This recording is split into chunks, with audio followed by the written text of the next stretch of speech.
Hey guys, and welcome back to my channel. This is part 4 of What If Itaka Was in High School DxD. Before we begin, don't forget to like and subscribe, and also go and support the author, link in description. In the human world, the heir of the Satrai household, Itaka Satrai with his younger sister Sana Satrai and both their respective peerage members, as well as the heiress of the Gremory household, Rias Gremory, and her peerage, stood now outside of a 6-story house, with 4 large basements. Itaka stood there dumbfounded, staring at this new house of his in the human world. The house was designed by Lord Gremory and Satrai personally for their dearest children and their peerage members. The design was also helped by Sertsk's Lucifer, Sirafal Levi then, and Behemoth. Everyone else had a look of awe, besides Rias and Sana, whom looked like this would obviously be the result of their parents interfering. Apparently the two of them also had some says in the design of the house. They entered their new home, while ignoring the whispers of some of the locals. They must be rich. Are they some kind of nobles? Some of them look like they're foreigners. Wow! Look at all those cute girls. Hey, those 2 guys are cute. Some girls whispered about Itaki and Kiba. Aw, that little guy is adorable. Some girls commented on the frightened-looking petite Bob. Tomo smiled at the little Bob while holding his hand, thinking he was without a doubt cutest this way. What's that little girl wearing? Cosplay.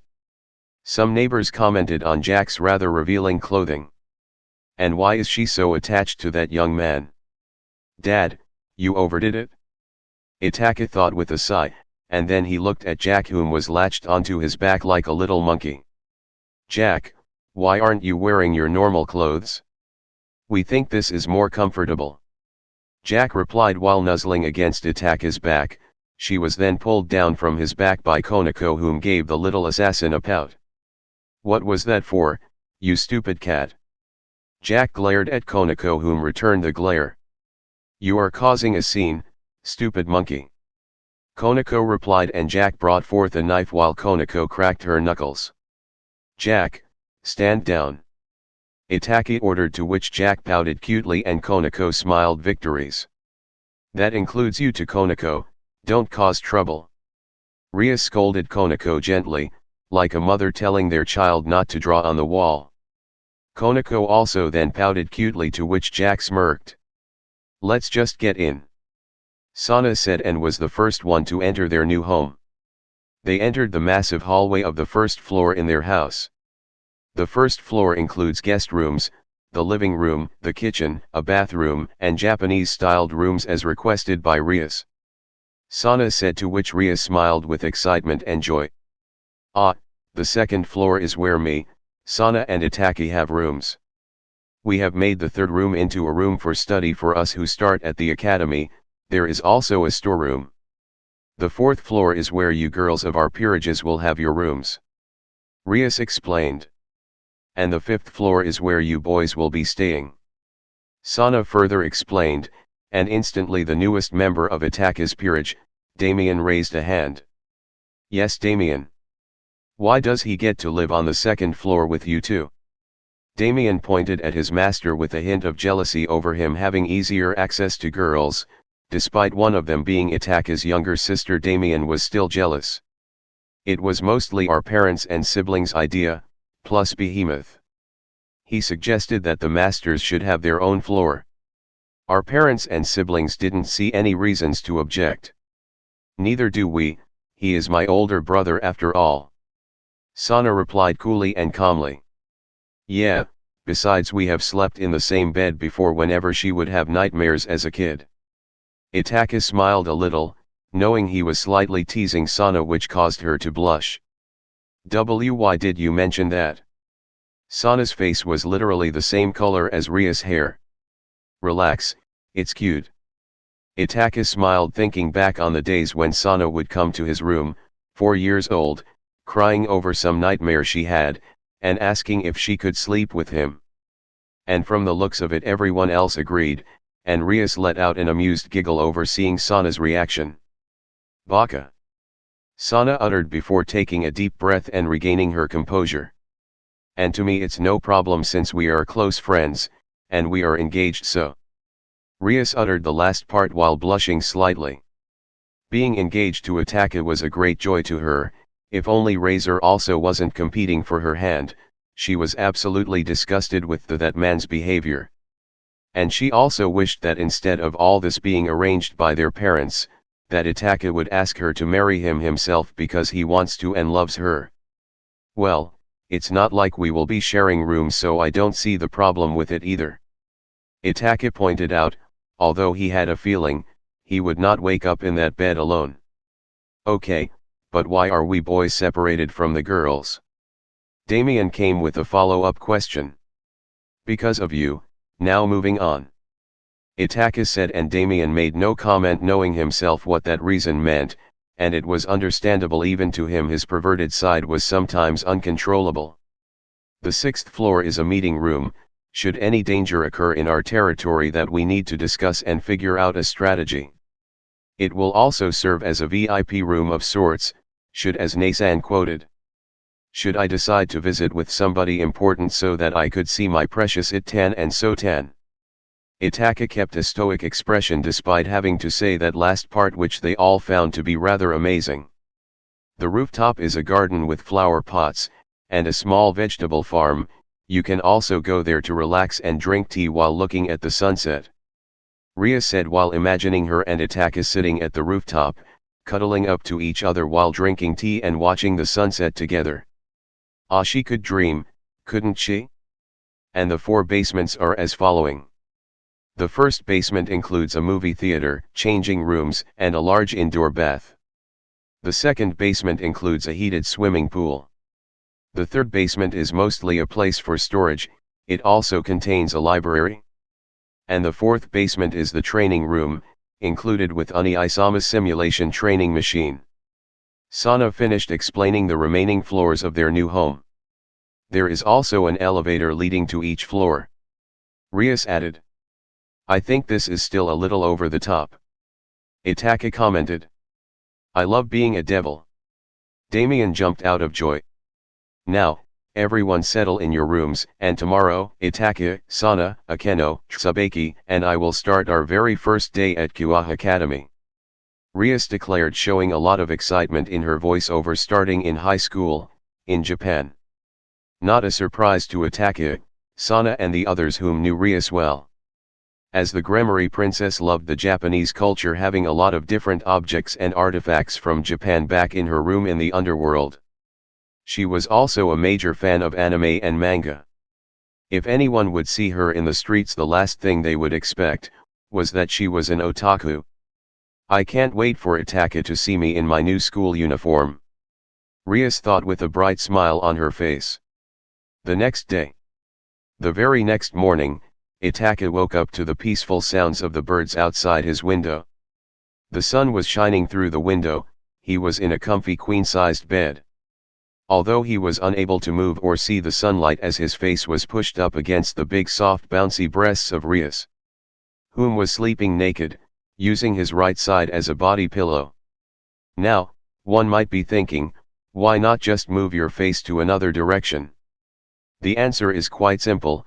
On his left was a naked Akeno, using that side as a body pillow, pushing her slightly bigger soft breasts up against his left arm. And lying on top of him was his own queen Kurika, also naked, pushing her big soft bouncy breasts up against his chest. Itaka let out an inwardly sigh. As for him, sadly he was used to this already. It all started once he had recruited Kurika into his peerage, and would wake up with her lying naked right next to him. And when Rias and Akeno found out about this, things escalated and they started sleeping naked next to him whenever they would stay the night. Konako on the other hand scolded her Onisama when she heard this. He also noticed that his nightjack was holding onto his right leg, at least dressed in her nightgown. Since he was used to this by now, Itaka did know the drill. Wait for Sana to barge in, wake him up, and present some special breakfast she had prepared specially for him. Oni-Isama, I made you your breakfast. Sana froze when she entered the room. She expected this to happen as it always does whenever Itaka is sleeping in the same building as them. Seriously.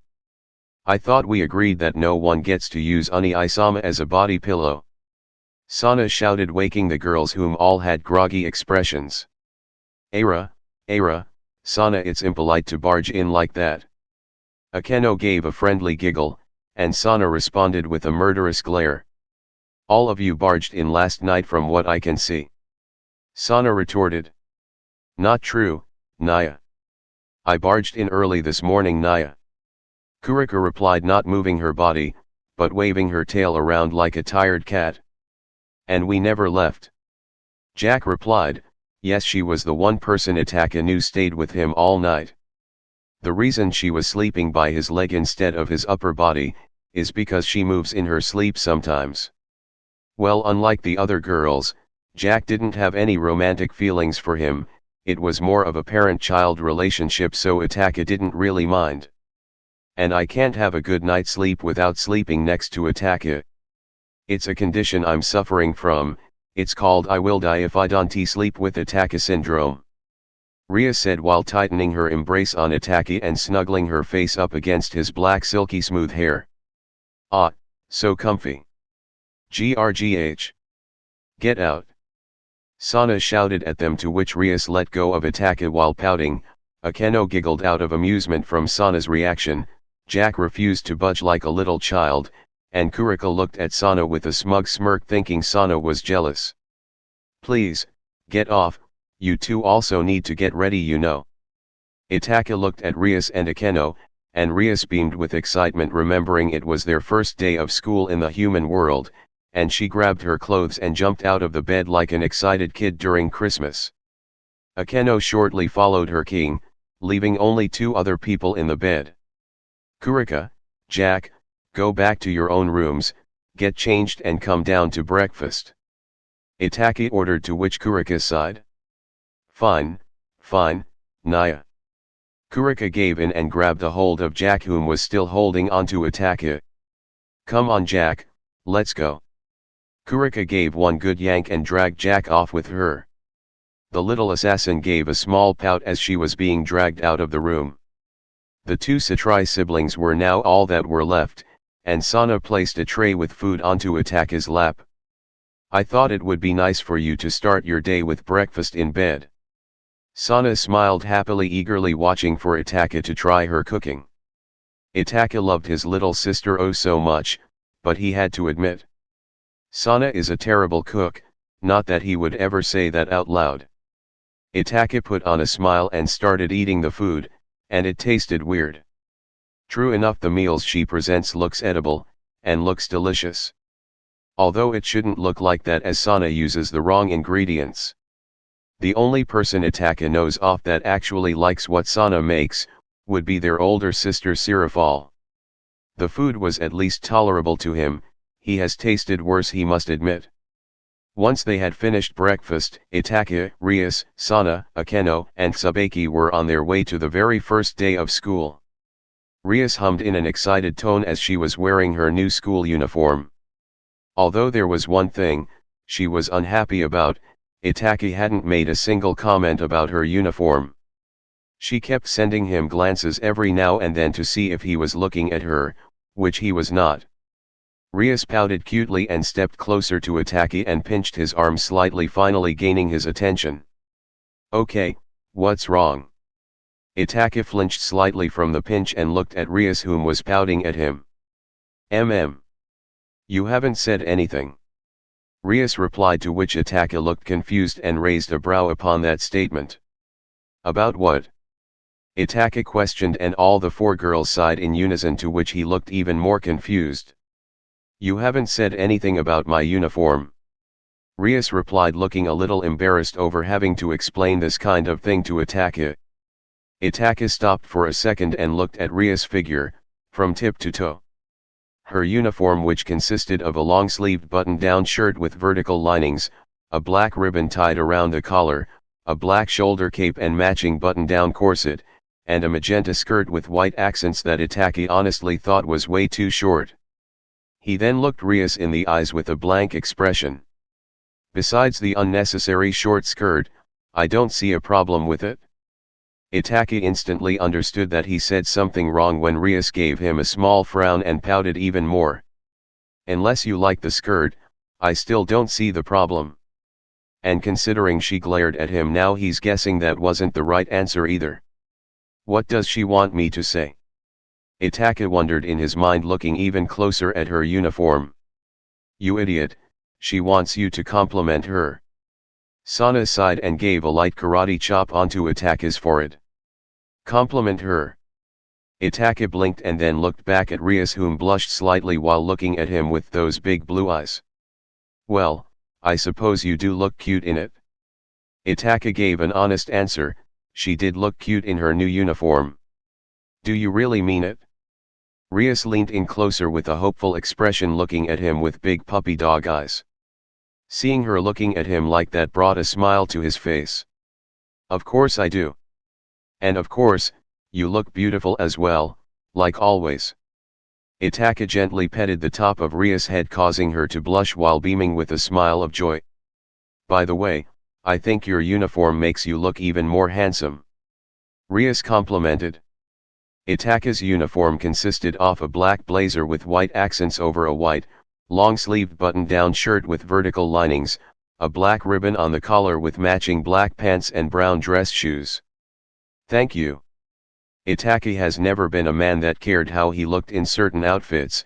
To him things like missions, training, his goals, and protecting those precious to him has always been top priority, and sometimes his only priority. Yet he had to admit, getting a compliment every now and then felt good. Perhaps he should start paying closer attention to these kinds of situations with the girls. What about us then? Akeno grabbed a hold of Itaka's arm, and Itaka looked at the other three girls. Yes, the three of you look lovely as well. Itaka's smile and that comment actually made Akeno blush a bit, as she tightened the hold on Itaka's arm, to which he could feel her heart skip a beat.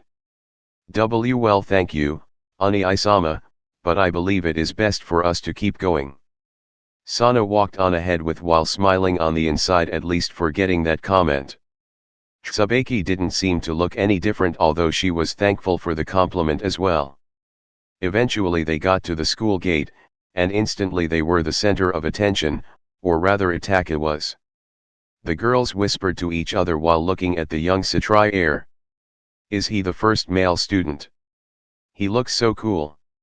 He's so handsome. I wonder if he has a girlfriend. Is one of those girls his girlfriend? Those girls around him look so pretty. Yeah, especially the red-haired one, she looks like a princess. Is she foreign?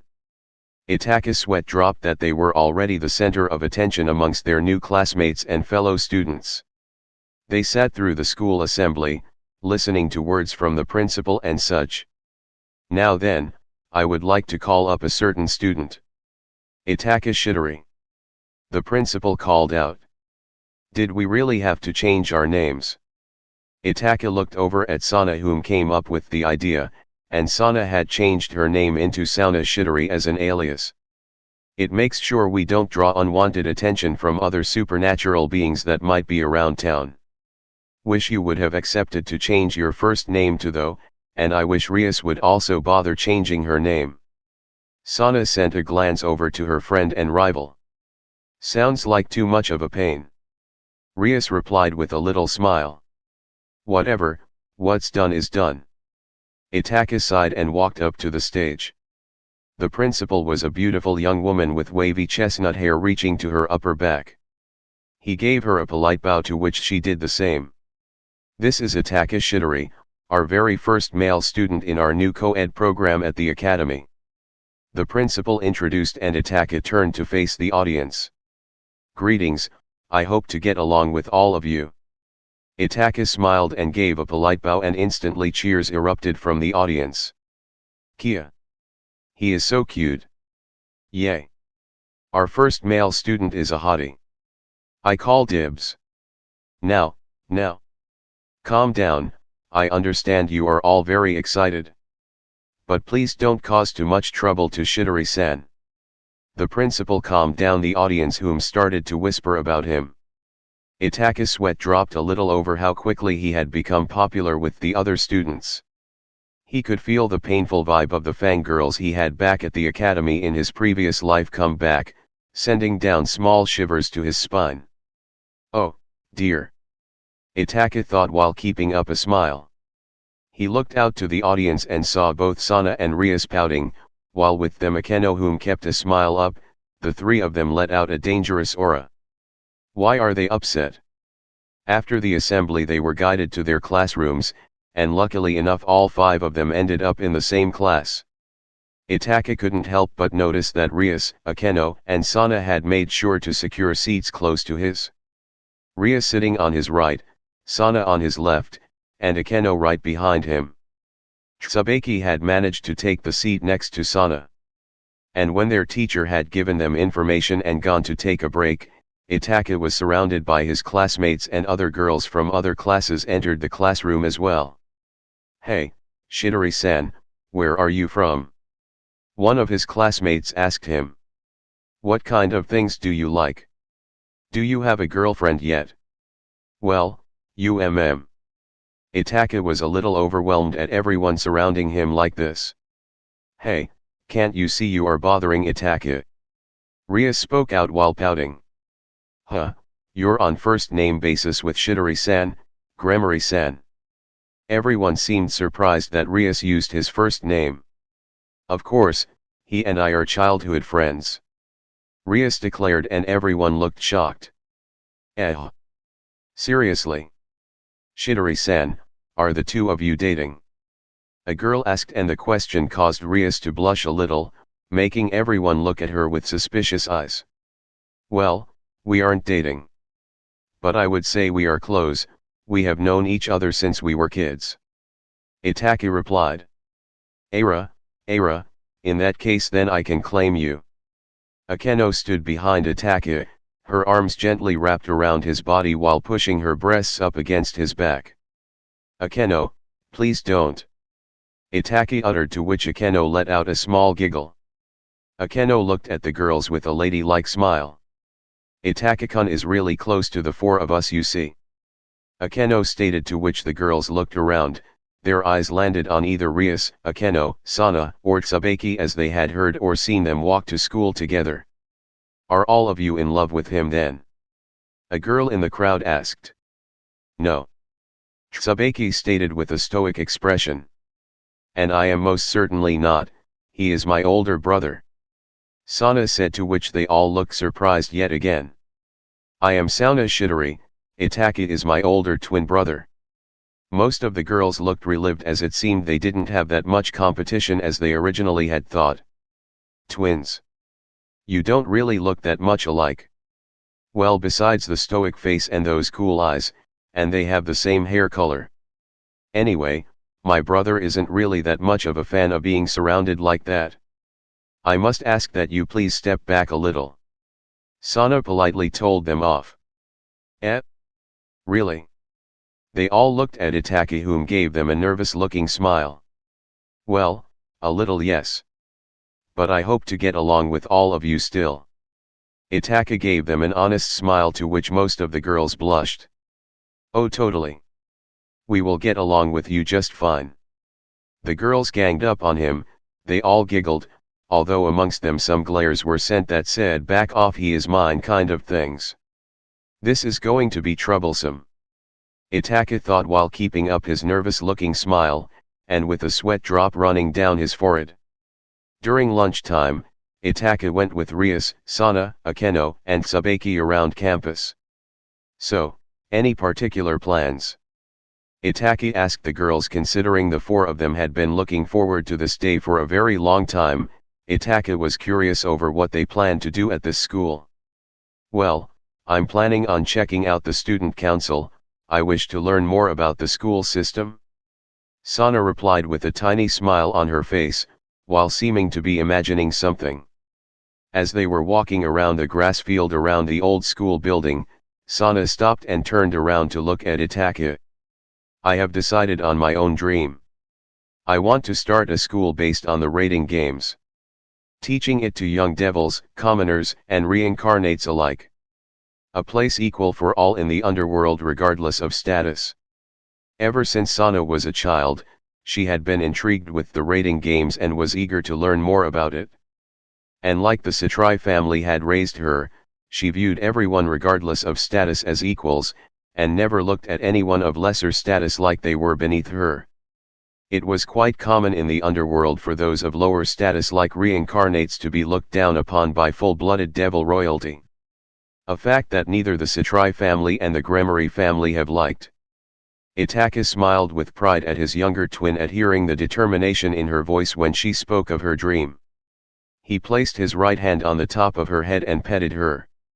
I think that is a wonderful dream, Sana. Sana's smile widened slightly and her cheeks gained a faint shade of red at getting a compliment from her dearest brother. That sounds awesome, Sana. Ria smiled at her childhood friend and rival. What about you, Rias? What are you planning on doing now? Sana asked. Out of all of them, Rias has been the most excited for their first day at school, but what does she plan on doing now? Well, first of all, a base of operation for me and my peerage would be nice. Oh, and I would also like to find a club to join or something like that. Akeno has agreed to help me on that search. Rias looked over at her queen and best friend. The upperclassmen are all running around hunting for freshmen now to join their clubs. And they are especially looking for Itaka, or so I have heard. Seems everyone wants a piece of you. Akeno gave a light giggle at Itaka, whom was well aware of this. So far, the Kendo Club, the Literature Club, the Tennis Club, and many other sport clubs have asked him to join, but he had declined all of them. He simply wished to use his free time for training and getting his peerage to work and granting requests, so he didn't really have any interests in joining a club. Seems everyone is trying to get to Itaka-sama before they put their focus on us. Tsubaki said, as without a doubt Itaka was the most popular student at the school, being the very first male student and all, at least he was the center of attention for now. You just going to keep hiding from them until they get the point and give up? Rias looked over at Itaka with an amused smile on her face, as Itaka looked like prey hiding from predators. Well, for now at least. Itaka replied as he kept looking around to see if anyone else was approaching them. Anyway, we should probably head to the cafeteria, get some food before class starts. They sneaked back towards the new school building, and once they got close enough to the entrance of the cafeteria, there were multiple upperclassmen from different clubs handing out flyers and in particular were searching for our young Satrai heir. The entrance is completely blocked. Itaka looked around the area to find a way in without being surrounded by the different clubs. Well, we have to get in, so we might as well go through. It's not like they are going to assault you. Sana assured her older twin, whom looked like some kind of spy looking for maybe an heir, went to crawl through instead. Well, I know I would. So, who's to say none of them would? Akeno giggled, showing a small hint of her sadistic side. Now, don't joke too much around, Akeno, there is no way that would happen. Ria said to assure Itaka, although it sounded like she wanted to assure herself that no one would attack her. Itaka. Rias then looked at Itaka from head to toe, his slight muscular arms that were slightly visible through the uniform, his silky smooth-looking long black hair, his handsome features. Yeah, she got scared now.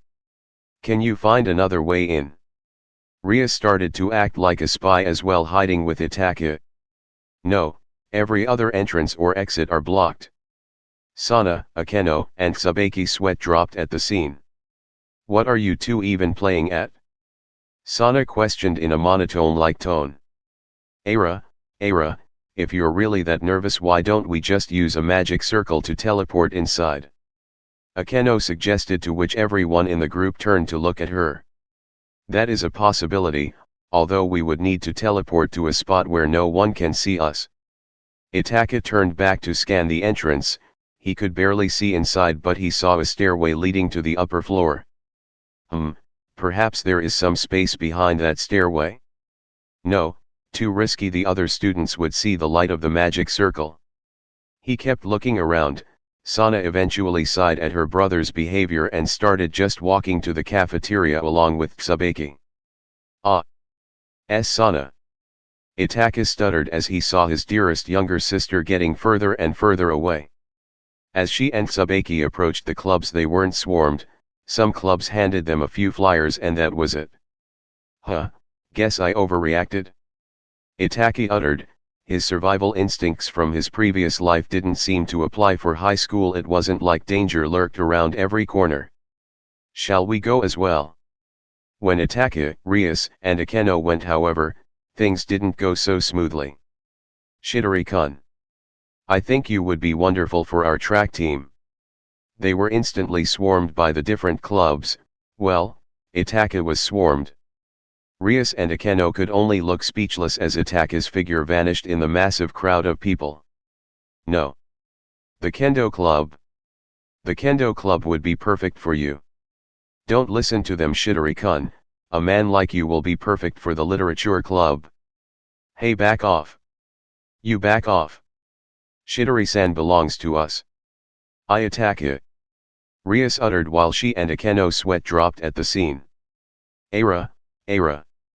After having managed to get away from the clubs, Itaka stood in the cafeteria with Rias, Sana, Akeno, and Tsubaki in line to get their meal. And his uniform was stuffed with various flyers from different clubs. I'm never letting my guard down like that again. Everything is like a battlefield. Itaki uttered with a deadpan expression. They actually assaulted him. Tsubaki uttered, looking rather surprised.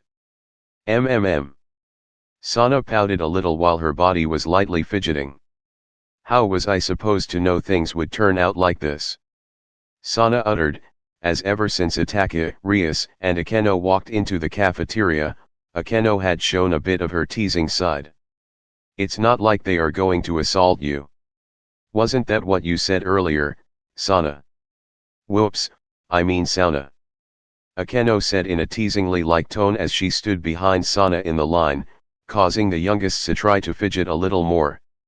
Now, calm down a little, Akeno. I think Sana has had enough. Ria said with an amused-looking smile over seeing her childhood friend and rival looking so fidgety. Here you go, NR4 Curry said.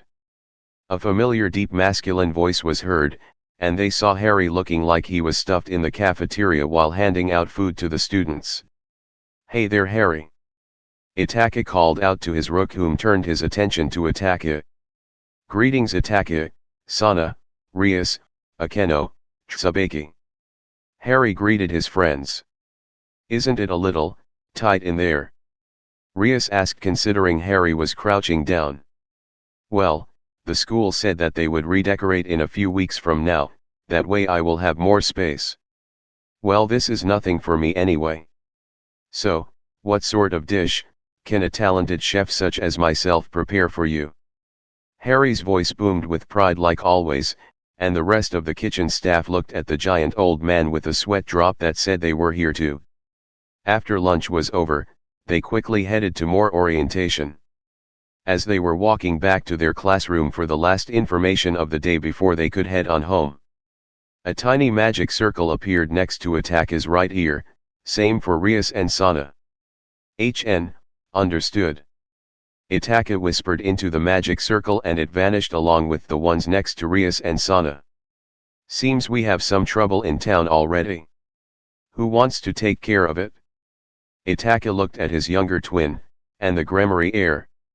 I was hoping to study upon the student council, so if either the two of you could deal with it, I would be grateful. Sana replied as it was left up to either Itaka or Rias to deal with this little issue. I wouldn't mind taking care of it. Rias smiled, accepting the task. Very well then, once we're done here you can gather your peerage and get going. Itaka smiled back and gave a little nod as they walked to their classroom. Akeno walked up next to Rias. What exactly are we taking care of? Akeno asked her master. A stray devil. Rias replied with an unfazed smile. After having gotten the last amount of info for the day, the four devils were about to head on home. Itaka walked up to his shoe locker, only to find it looking like it was about to explode with paper sticking out from every crack of it. He sighed and opened it gently, then a wave of paper flew blasting out from the shoe locker and into Itaka. "What's all that?" Rias peeked over to Itaka, whom had fallen over in the massive pile of paper. He quickly browsed through them. Club flyer, club flyer, club flyer, and club flyer. It seems mostly to be club flyers, huh? Wait, letters. He found 4 different letters with a heart stamp on them. Ara, are those love letters? Akeno said, and instantly something clicked in Rias and Sana, whom instantly snatched the love letters from Itaka. What indecency, giving these to you on the first day they met you. Sana glared daggers at the love letters. Itaka, what are you going to do about these? Huh? What? Rias went up to Itaka's face, whom sweat dropped at their reactions. I'm going to read them. Itaka snagged the letters back. And then kindly turn them down. Itaka's answer seems to satisfy Rias and Sana. Good. But seriously, who hands out love letters on the very first day of school? Rias opened her shoe locker only for 2 letters with heart stamps to fall out. Rias looked dumbfounded, blinking while looking at the letters. Ara. Akeno widened her eyes as a letter also fell out from her locker. Sana sounded surprised, and Itaka looked over at Sana and Tsubaki, whom also had gotten a love letter. Itaka, did you send these? Rias asked with a hopeful look.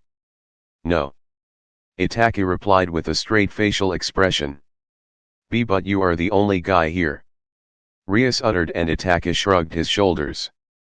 Well, this used to be an all-girls school. My, how flattering.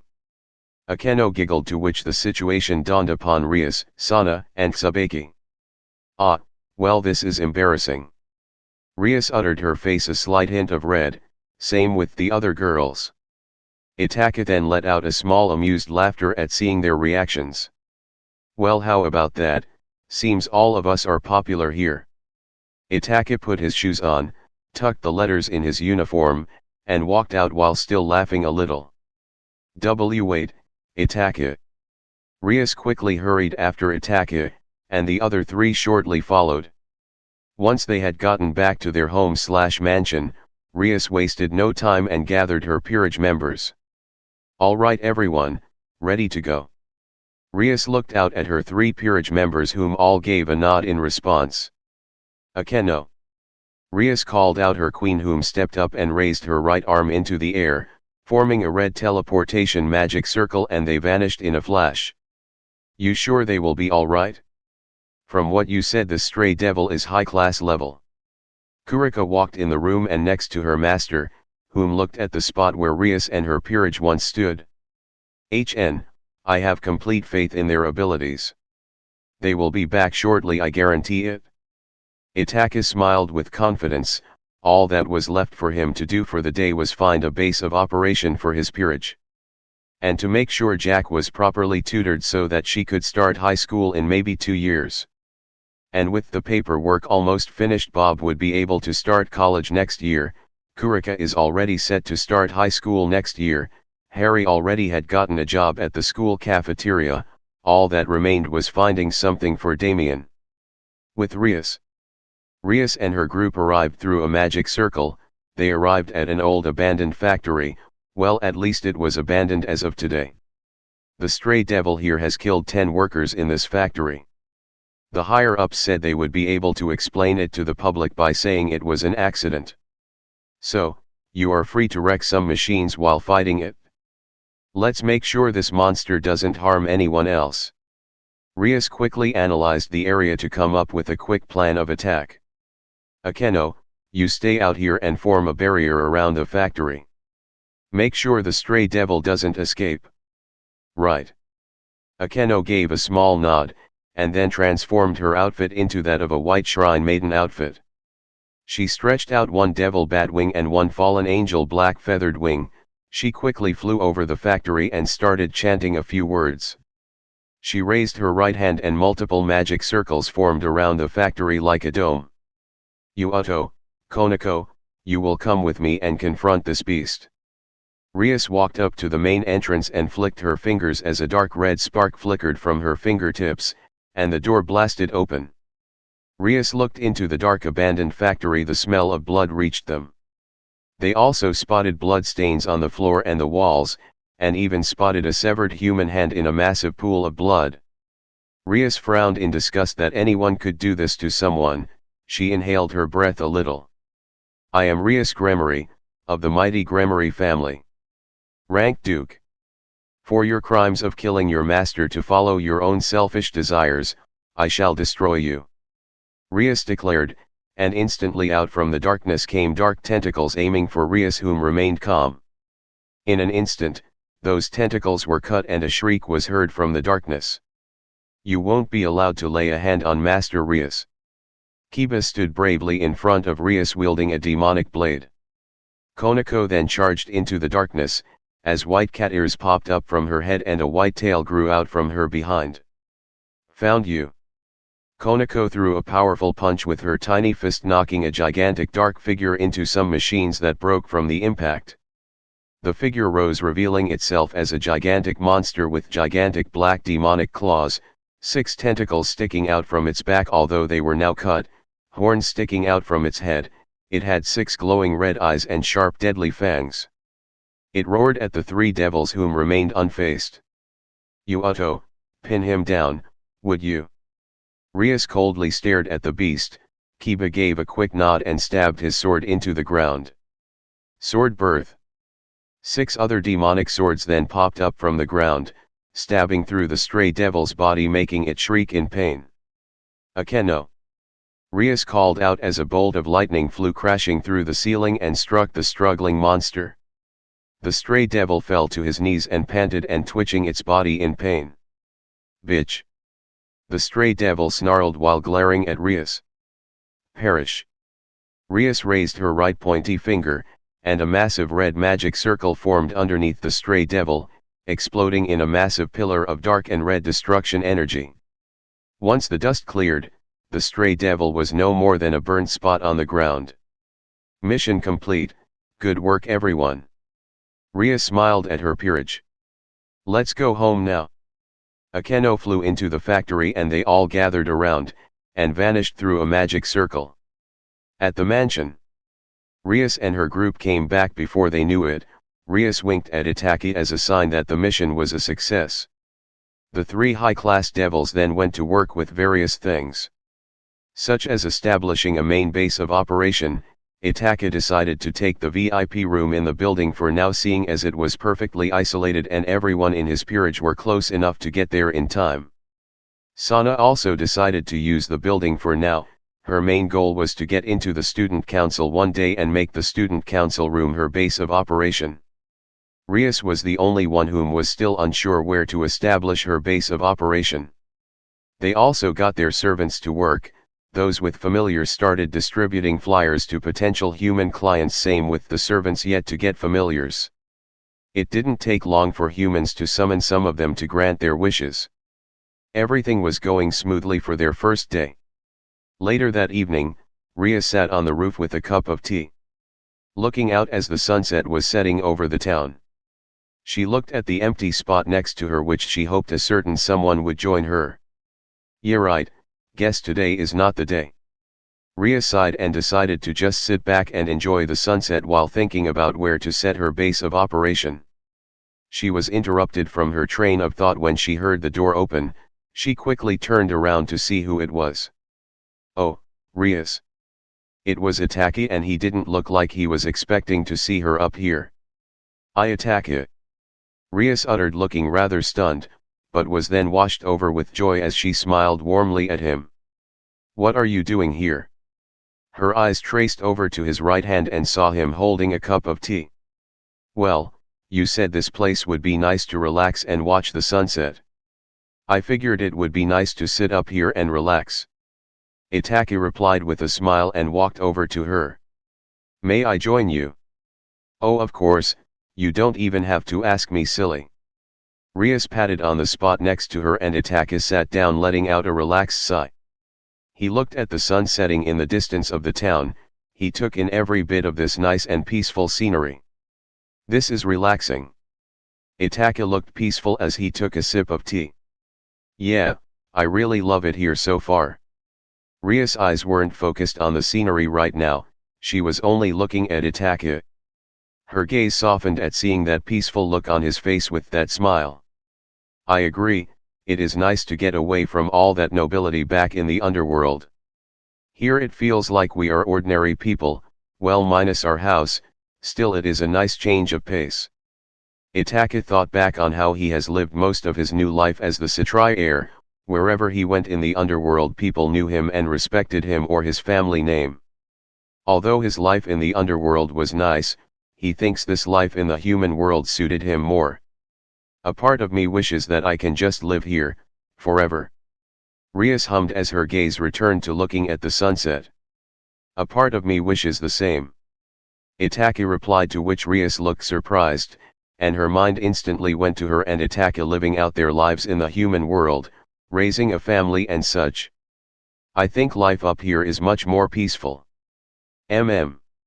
Rias smiled warmly at Itaka and she laid down her head on his shoulder.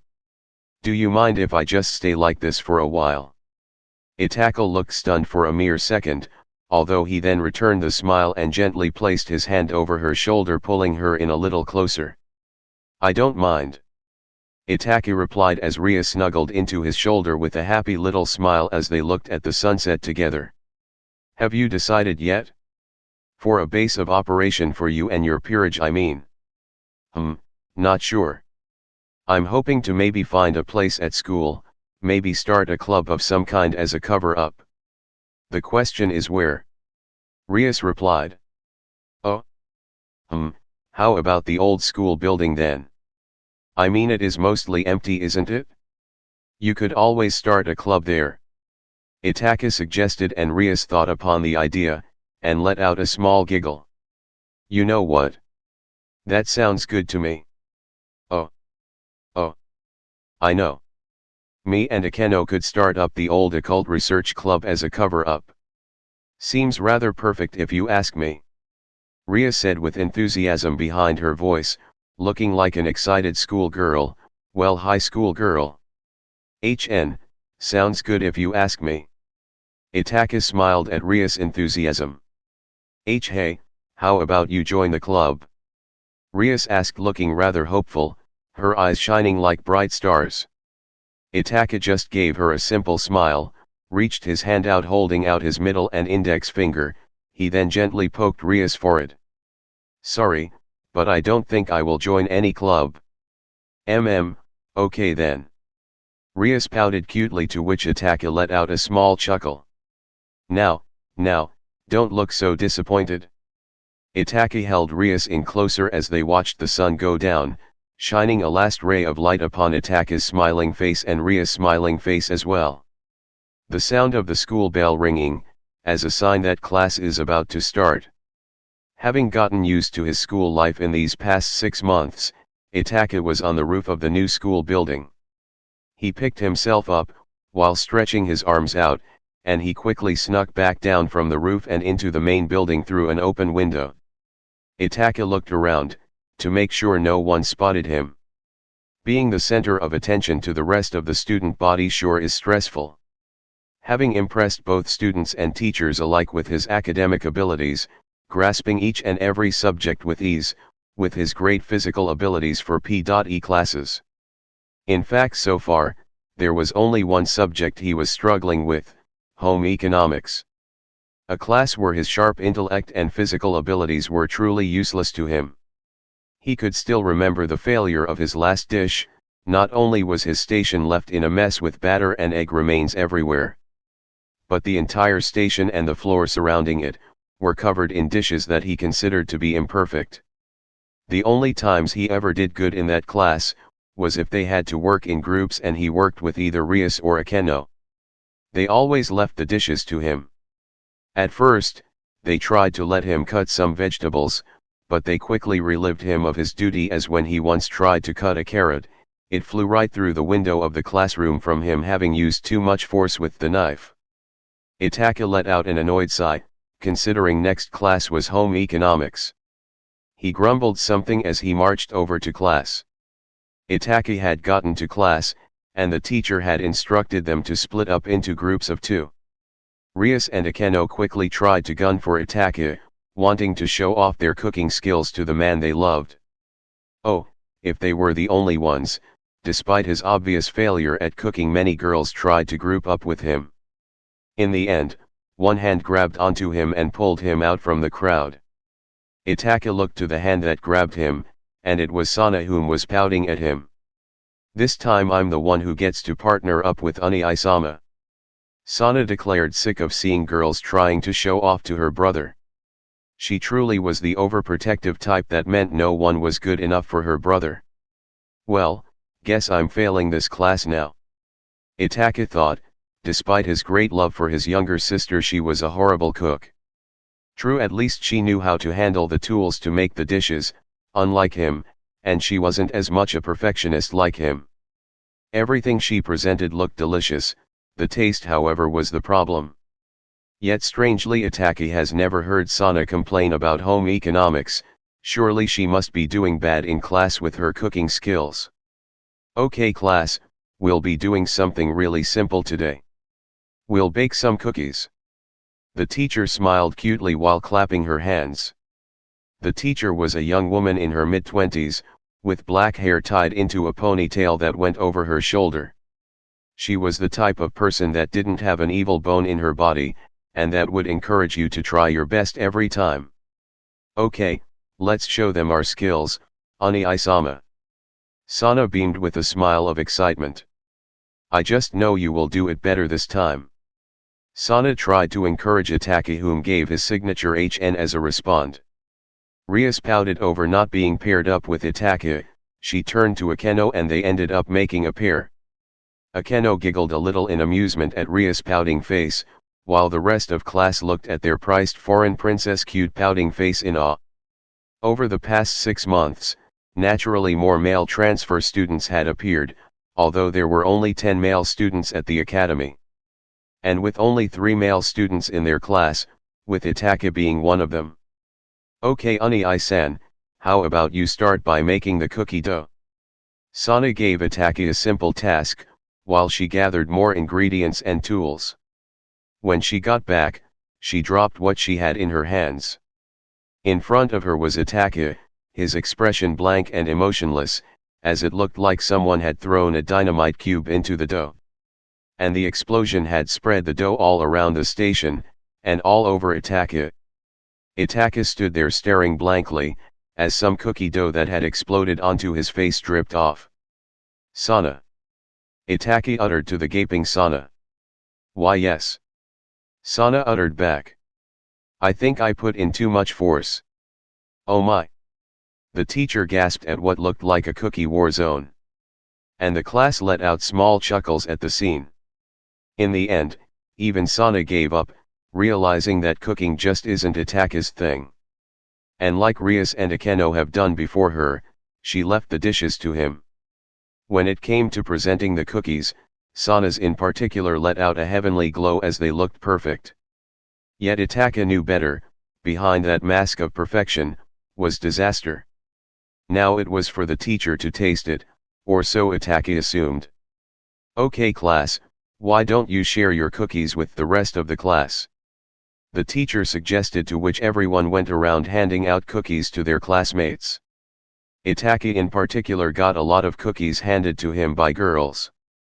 Then came the moment of truth, as Sana handed out her cookies and watched with such a hopeful expression.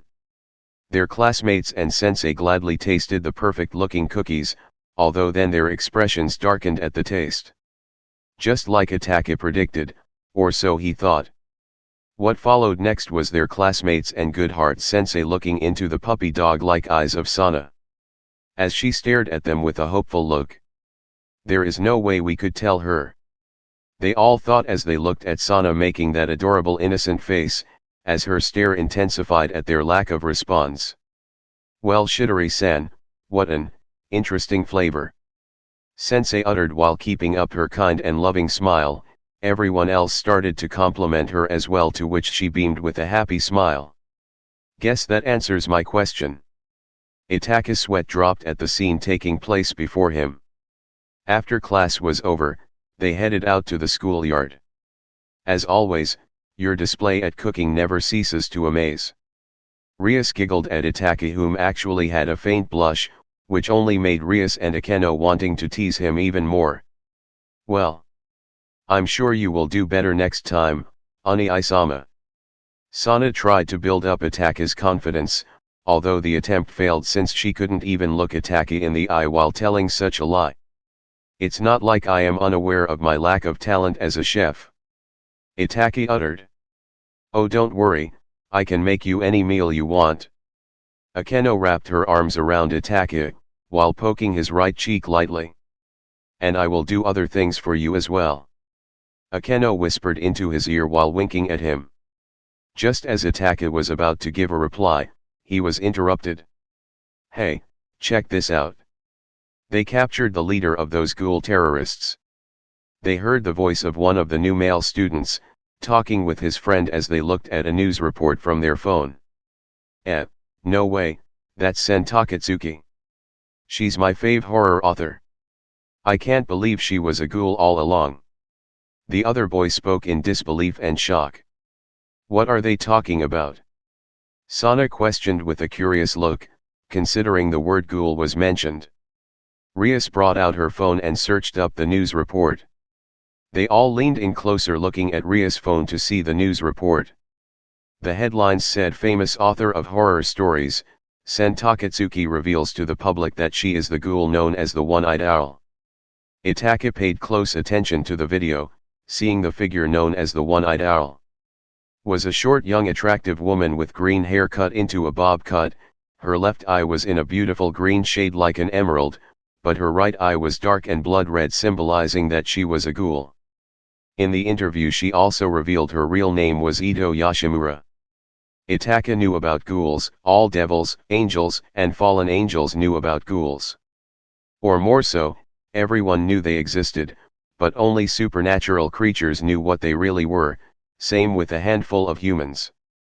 Ghouls are in fact beings of supernatural origin, they are at least considered a part of the supernatural world.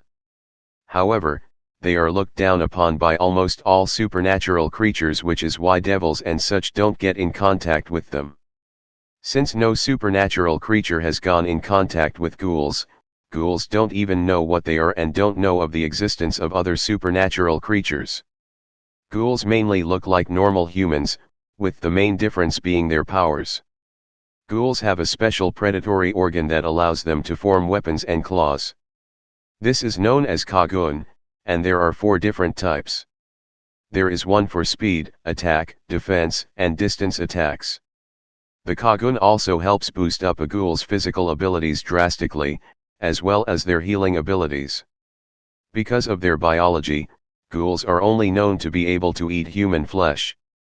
And for this naturally, they are persecuted and hunted down by humans.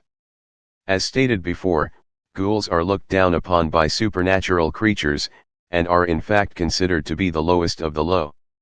Especially by devil standards, the old faction and many other noble devils view ghouls as trash.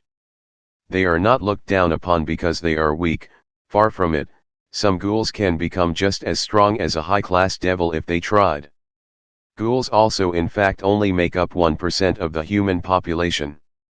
Itaka has also heard many news reports lately these past years, about ghouls starting up small wars in the streets of Tokyo. He had heard of the Aogiri ghoul terrorist group, rumored to have been led by the One-Eyed King, also known as the One-Eyed Owl. Although, in this press conference they were watching, Eto reveals that she is not the One-Eyed King, but she is only the One-Eyed Owl. These ghouls sure are strange creatures. Rias commented as she looked intrigued while looking at the press conference. Especially this one, why would she reveal her identity to the world? Rias gave an excellent question, why did Eto reveal her identity? Was she tired of hiding? Or was there something else going on? Do you have anything against ghouls, Rias? Akeno asked out of curiosity to Rias' earlier statement. Not really. Why do you ask? Rias asked her queen while looking rather puzzled. Well, it's just I have heard that most devils despise ghouls. Akeno replied. Well, that is true. Sana stated while crossing her arms. Although, the Gremory and Satrai family are maybe the only noble families that don't despise them. We just don't really care, they are such a minority even among the supernatural creatures, and since we never interact with them, we just don't really care. Most don't bother trying to understand them. If you ask a normal devil about ghouls, they will either call them animals, low-life creatures, or just creatures that eat humans. Although, I myself have studied a little upon all supernatural creatures, ghouls included. Although I didn't find much about them, I at least know some things. Itaka's knowledge of ghouls were mostly about their abilities, a little on their biology, and of their history and diet. Well, I think they are strange, but a little interesting. Rias commented while still watching the live report on Eto. How so? Sana asked, looking a little puzzled, as she really hadn't given ghouls much of a thought. Well, like, why they can only eat humans and stuff. I mean, what is the reason for them being created like that? To keep balance in the food chain? And how they must feel from being hunted just for trying to survive. Rias listed her thoughts on the ghouls and why she found them strange and a little interesting. Well, when you put it like that, I can sort of understand. Sana said as she returned to looking at Ria's phone at the press conference. Itaka remained puzzled at the acts of this Eto, revealing her identity like that to the world. What was happening in the ghouls' world? Was something big coming? Itaka also found her calm and composed attitude during the press conference to be a little interesting. Eto Yoshimura, huh? What an interesting character. Itaka thought as a little smile creeped up on his face. A few days later. Things have gone on as normal for the past few days. The most exciting thing to happen to the gang was that Rias and Akeno declared they had reopened the old occult research club as their base of devil operation. Then suddenly, in the middle of the night, a new news report was showed revolving around ghouls once again. Apparently, there was a riot of sorts within the ghoul detention center in Tokyo, and that the one-eyed owl was also a part of the riot. Itaka looked at the live footage of inside the detention center, and saw a massive monster of a creature with one red eye, rampaging through the prison and tearing it apart from the inside. When he looked closer, it seemed as if the giant beast that was Eto, was hunting for something, or rather, someone. Itaka couldn't help but think it looked like Eto was upset over something. Something came to view on the screen once Eto moved a little to the side, and what appeared to be a man dressed in black running away from Eto while looking frightened. And out of all the ones attacking Eto, she was gunning for this man precisely. To most it would appear this man was running away scared and helpless, yet an experienced warrior like Itaka saw it differently. By closely paying attention to the details of what he saw, it looked as if the man effortlessly dodged all of Ito's attacks. In fact, he didn't even see the man break a sweat as he was running away. Perhaps I should go get a better view. Itaka thought as a blue light formed beneath his feet, and formed into a magic circle. Just as the process of his teleportation started, Kurika walked into the room with Konako. Itaka-sama. Kurika questioned as she and Konako came just in time, for Itaka to send them a single glance before he vanished through the magic circle.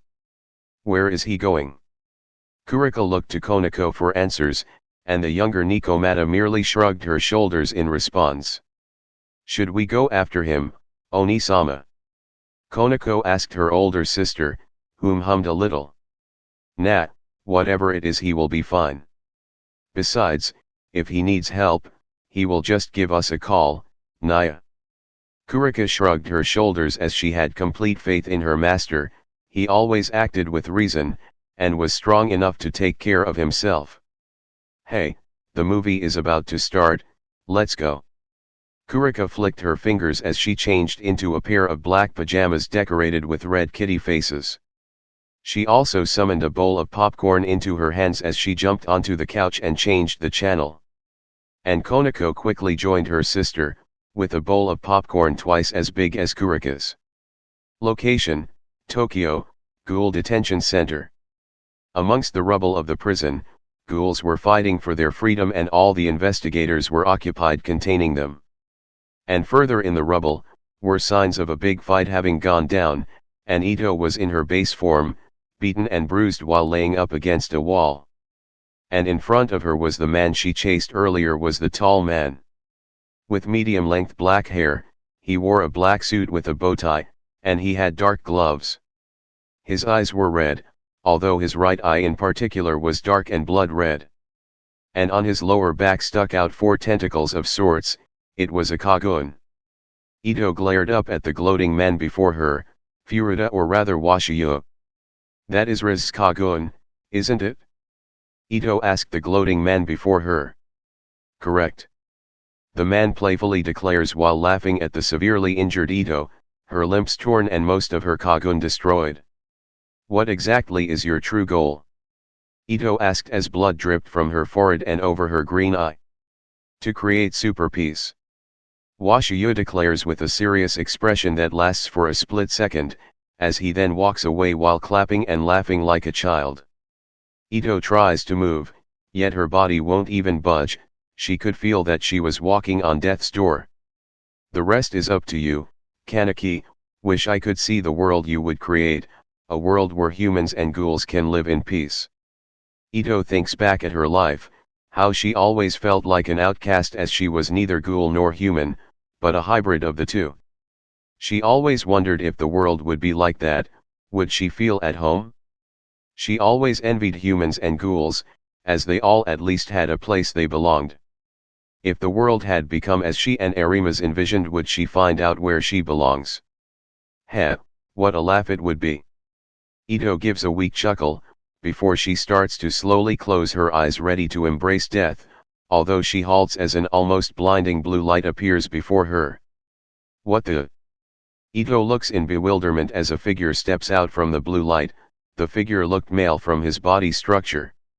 And he was relatively tall, way taller than her anyway. She looked further confused as she got a good look at his face. A kid. Eto raised her brow at the 16-year-old Itaka standing before her. An angel? Eto thought, seeing this pretty boy embodied in this bright light, to her it looked divine. Was he actually an angel sent to take her away? That thought was destroyed when from Itaka's back, his majestic devil bat wings popped out. Eto stares at the wings in awe, and she can already tell they aren't any sort of Kagun. Itaki activates his Sharingan, and Eto widens her eyes a bit, thinking he might be a ghoul after all. No, he doesn't even smell like one, and those eyes are different. Eto quickly dismisses the thought as she smelled his scent, and also saw the black tomo marks in Itaka's red eyes. With those eyes, and the wings, his presence and appearance became more demonic. Eto stares at him and then she grows a smirk. Heh, now that's more like it? Eto utters, having reached the conclusion Itaka was some sort of demon sent to take her to hell to be punished. Greetings, Mr. Demon, here to take my rotten soul away. Eto stares calmly at Itaka, without any hint of fear or any kind of emotion in her eyes. Itaka doesn't respond, he just looks at her beaten form and figure. He actually felt sorry for her, but he wasn't going to let that cloud his judgment. Why did you turn out like this? Itaki asked a simple question, to which Eto looks in confusion at the question. She gave a look that said, why would you care? And why is that any of your business, Mr. Demon? Eto asked, not seeming willing to budge. It's not. I just wanted to know, that's all. And I think devil is a more appropriate term to describe me. Itaki replied as they both looked into each other's eyes. Is that so? And why is that something you want to know, Mr. Devil? Eto remained hostile. She wasn't going to fight as she was dying anyway, there was no point in resisting. Because it could give me a reason. Itaki replied, to which Eto looked confused. A reason for what? Ito's curiosity got the best of her as she raised her brow at Itaka. Itaki held out his right hand and summoned out a blue knight chess piece from the palm of his hand. on whether or not I should save you. Once those words escaped Itaka's lips, Ito's eyes widened as she stared at the glowing, floating chess piece. Tell me. Do you want to live? Itachi asks, his expression showing no sign of emotion. Live. She could live. He would let her live. The thought ran through Ito's mind, and the slight desire she had to see the world Kaneki would create for ghouls sprang to life. Despite how she originally just wanted to be a stepping stone for Kaneki to reach her and Arima's goal. She hadn't even planned on surviving to see that world, not that she didn't want to, she just never counted on the fact that she would. Before she could think another thought, her lips quiver and move. Yes. She utters, and the thought rose in her mind that no one really wants to die. Then live for my sake from now on, as my servant and a member of my peerage. Itaka floats the evil piece towards Ito, as the light intensifies and it merges into her chest. Ito looks drowsy and closes her eyes, as her limbs are growing back and her injuries completely healed. Later. Ito slowly opens her eyes, and sees the beautiful starry night sky over her. She picks herself up, rubs her temple, seeming confused. What happened? Ito thinks back and her eyes widened as she shot herself standing up, and looked at herself. She was completely healed, even if she was a ghoul, healing this quickly from such injuries was just ridiculous. What's going on? Ito also remembers the devil guy, and instantly turns around although no one was there. She looked at her surroundings, seeing she was at the top of a skyscraper. Good, you're awake. A voice reaches her ears and she instantly jumped back, although widened her eyes over how far she jumped as she just meant to jump back a little. She went on guard as she glared at Itachi, whom stood before her. She was particularly focused on the last words she heard him speak before she fell asleep. The word servant rang in her mind like a raging bell. She didn't want to be anyone's servant, nor did she want a master. Listen, I don't know what you are after, but I don't appreciate being someone's servant. Ito glared at Itachi as her Kagun sprung to life. Her body was wrapped up in some flesh that grew in size, into a giant one-eyed beast. I will tear those pretty little wings from your back. Her voice became more rough, and it became more crazed. I thought this might happen. Itaka sighed and flew up to avoid Ito's rampaging attack as she charged straight at him. He heard Ito giggle as she stretched out some white tentacles that flew at Itaka. Such a pretty birdie. Ito giggled, sounding both playful like a child, and sadistic. Now hang on, I think you might have the wrong idea.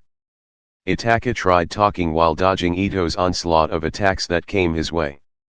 In the end, Itaka had flown too high up in the air for Ito's tentacles to reach, or so he thought.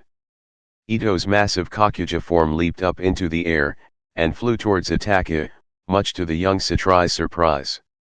Itaka had barely time to react, as Ito had her Kakuja smack its claw towards Itaka. Itaka reacted with quickly blasting a ball of fire into the Kakuja's head, blowing it clean off. Itaka retreated into the air by flying higher up. He looked at the smoking remains of Ito's headless Kakuja, and saw the half-ghoul woman sitting in the back of the jaw of her Kakuja, as although the head was blown off, the lower jaw remained. Heh, little brat. Ito smirked, looking a little amazed and surprised at seeing an attack like that. You really are something else, Mr. Devil.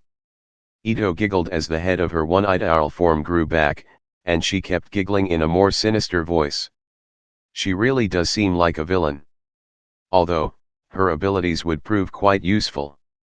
If I can just tame her, it will be fine.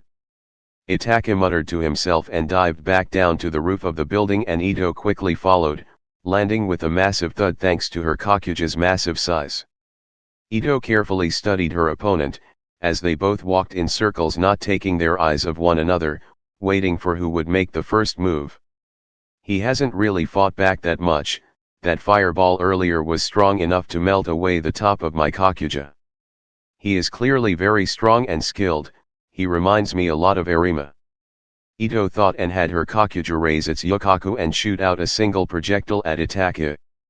Itaka swung his arm to the side, as a wave of water came from a magic circle and countered the projectile. He can also use water, and it is strong enough to counter my attack. Judging by that last attack, she's studying me, she's being wary of fighting an opponent with abilities she has never seen before. Quite remarkable, she is a cunning one. Itaka gained a smile as he retracted his wings, and got into a defensive fighting stance.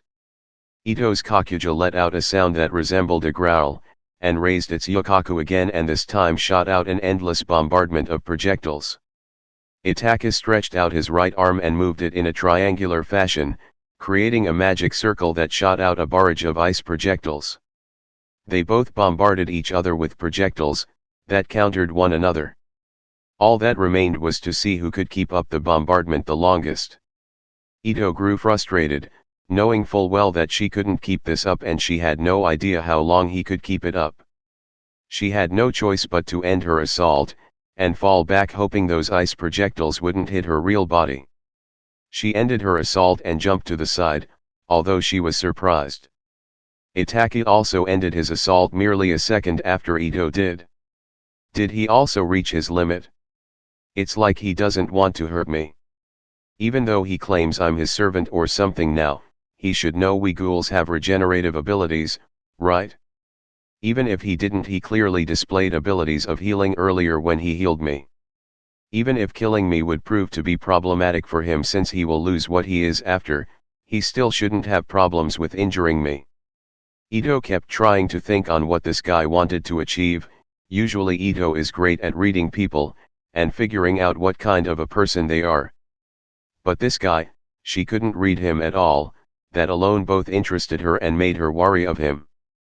Are you ready to hear me out yet?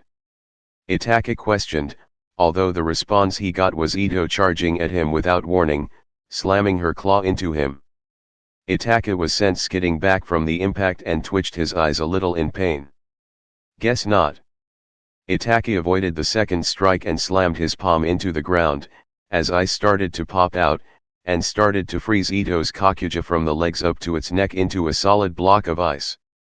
Okay, listen, I do not wish to be your enemy, nor do I wish to harm you.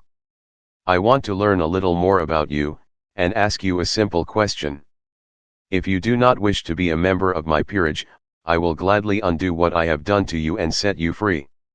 Itaka's words seemed to calm Ito down as she stared at him. Ito looked at herself, and could feel the power from this young man and see she was no match for him. She wiggled her Kakuja around until it broke free from the ice. She then dissolved the Kakuja and jumped out and landed in front of Itaka. Heh, guess I managed to read you a little. Ito smirked, having realized Itaka wasn't exactly trying to manipulate her, and force her to do his bidding. Rather, he reminded her more of a guy with some sort of business proposal. He wasn't a bad guy, he came across as a shady type to her still. Okay, talk. Let me start off by introducing myself. I am Itaka Satrai of a noble devil family, the Satrai ranked prince. Ito raised her brow like she was asking if this was some kind of joke, seeing as Itaka didn't really seem like a noble spoiled brat. Although the look in his confirmed that he was serious. A devil, huh? So you came here from hell? Are you here to take me with you for eternal damnation and whatnot? Ito replied with a rather carefree smile, as it seemed she had just given up on this life. No, I am from the underworld, true. But what you humans call hell, we call purgatory, where all evil souls go after they die. I am here to spare you from death by offering you a job of sorts. Itaka said as he brought out his devil wings, to which Ito looked a little curious. What kind of job? As servant, or rather a member of my peerage. As a reincarnated devil, assisting the household of Satrai and the underworld's survival. Once Itaka said this, a bell rang into Ito's mind. Reincarnated? Earlier you said you had done something to me, was that it? You turned me into a devil. Ito questioned and went on guard when suddenly, something else besides her cocoon came from her back, a pair of devil bat wings. What the? Since you were on the verge of death, and with no other method to ensure your survival I chose to reincarnate you before asking. If you want, I can undo the process. Once you have heard me out, of course. Itaka said, to which Eto calmed down and continued to listen to Itaka.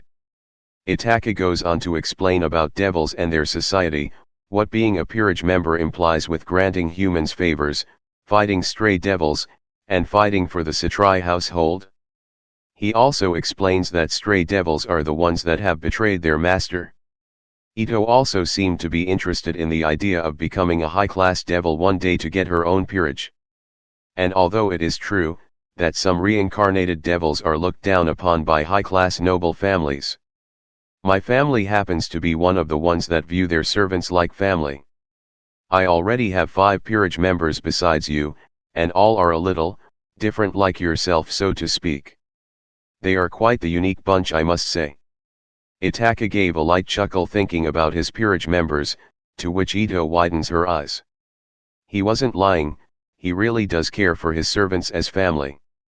Eto thought, considering the honest smile Itaka gave with that chuckle, it looked sincere. Although Eto honestly didn't care about that. So what? I should feel honored to have been chosen by you. Honored that not some other devil punk picked me before you? Eto asked with a little condescending smirk at Itaka. Well, no, but actually, I doubt anyone else would have chosen you. When Itaka said this, Eto looked a little insulted. To be honest, ghouls are not exactly popular amongst the supernatural community. Despite basically being supernatural beings yourselves, the others actually look down upon ghouls quite a bit. Eto looked annoyed at learning that not only did humans hate them, but basically everyone else did as well. She even frowned a little. Despite all this new information on the world, a question was nagging in Ito's mind ever since Itaka began his explanation. Wait, so ghouls count as a part of the supernatural world, like you devils? Yet for some reasons, we ghouls don't even know you exist. Why is that? Eto asked, as all this new information was both fascinating to her, and confused. Since you were looked down upon so much, the rest of the supernatural world cut its ties with all of you since the beginning. No one is really sure why, it just happened. A theory many have come with throughout the years, is that since you ate humans, whom were essentially necessary for gods to survive through their faith, and for devils to make deals with, they viewed you as a problem, or an infestation of sorts. To this explanation Eto did not look pleased, she clenched her fists in anger. Then, the source of ghouls' current situation can be traced back to ancient times of the supernatural. Eto uttered as all the horrific events that was her childhood, and she remembered her mother, or at least what she had learned about her. Although, that is their fault for not bothering trying to understand them. Itaki added to his explanation on ghouls and their relationship with the rest of the supernatural world. Those words shocked Eto greatly. Huh. She was taken a little aback at that, having expected something else, like even though your abilities are useful or some bullshit like that. I have studied upon all supernatural creatures, even ghouls, well, with what I could find of information on them anyway. So that I can understand them more. After all, if one wants to bring peace, one must understand others and their view on things.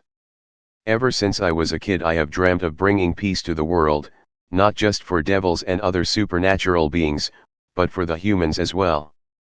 I want to create a world, where everyone can understand one another, and live together in harmony. That might be impossible, but I won't know unless I try.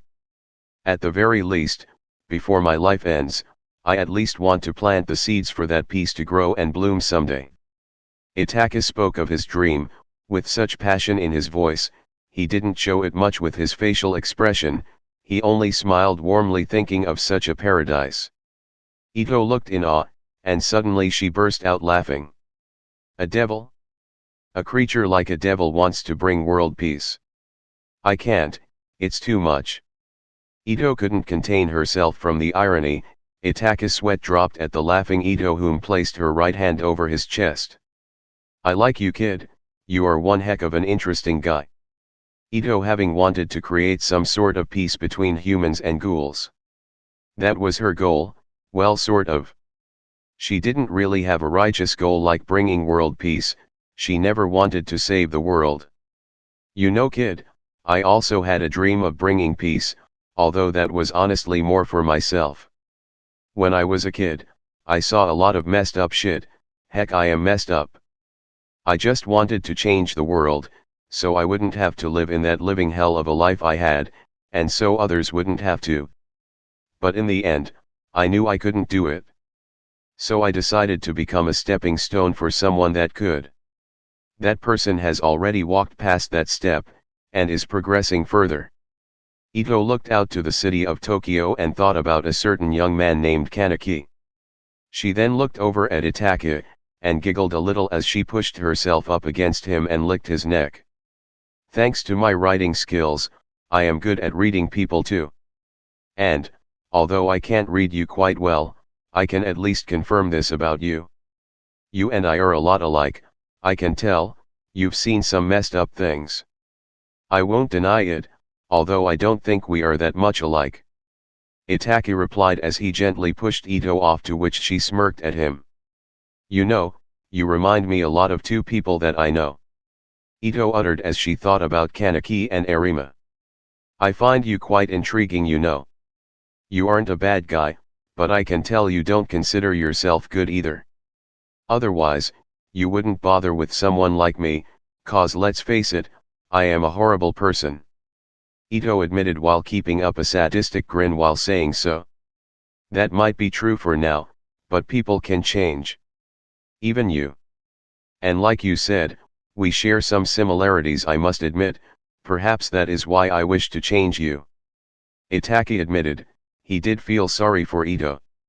After he saw that news report where she revealed that she was a ghoul.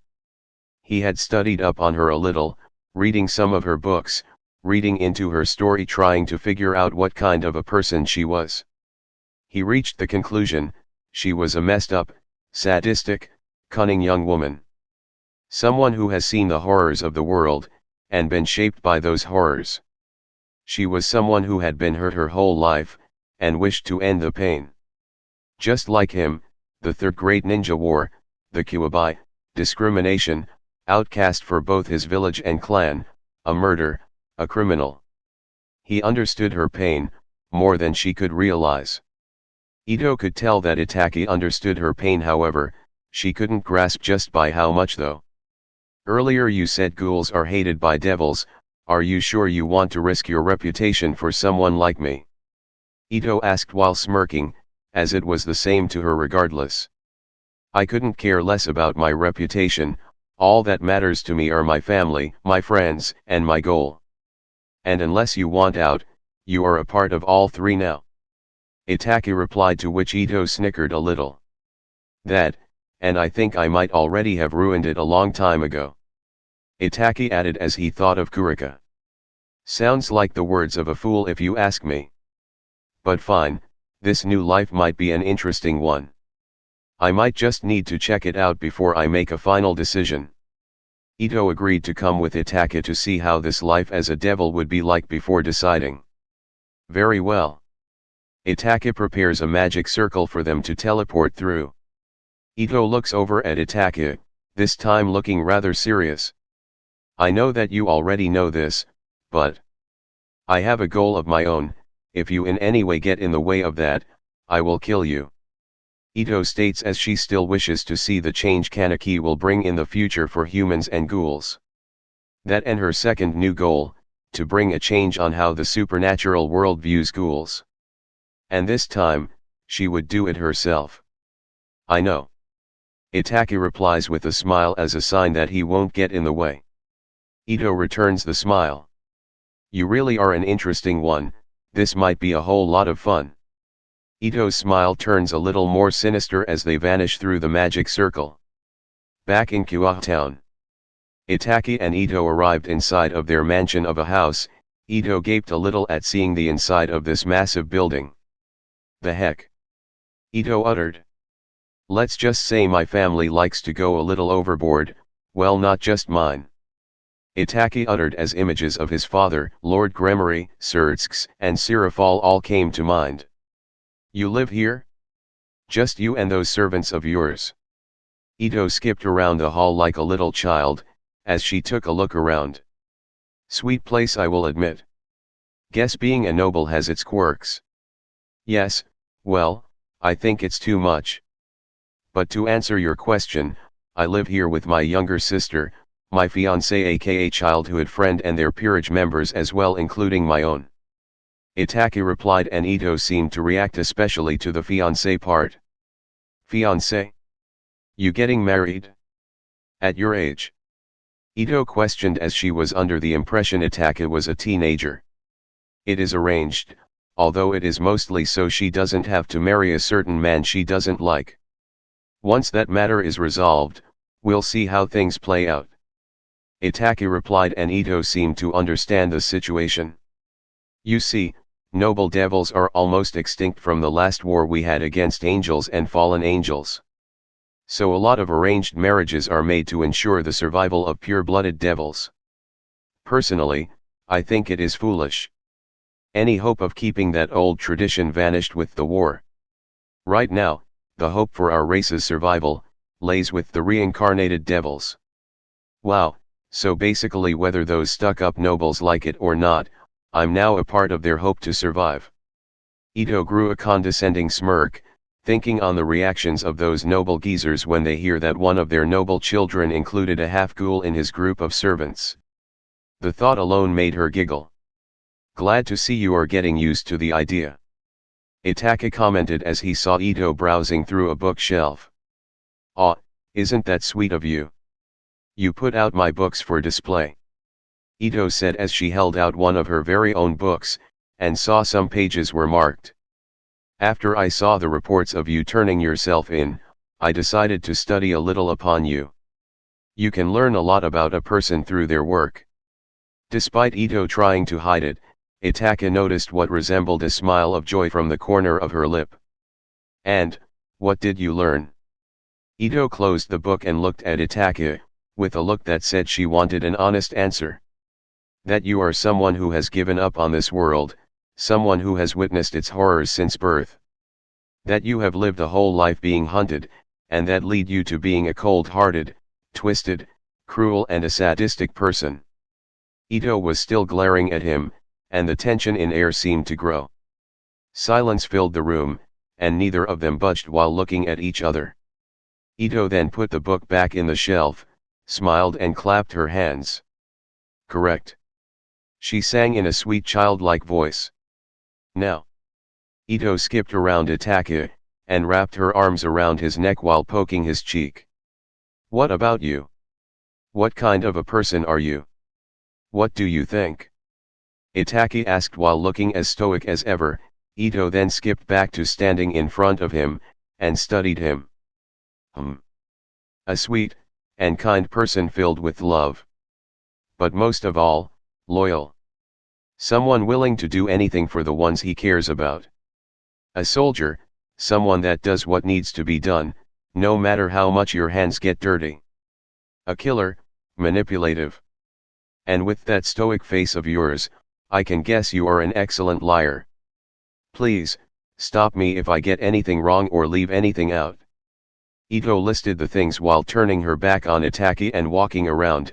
Once she finished, she turned back to face him to see his face.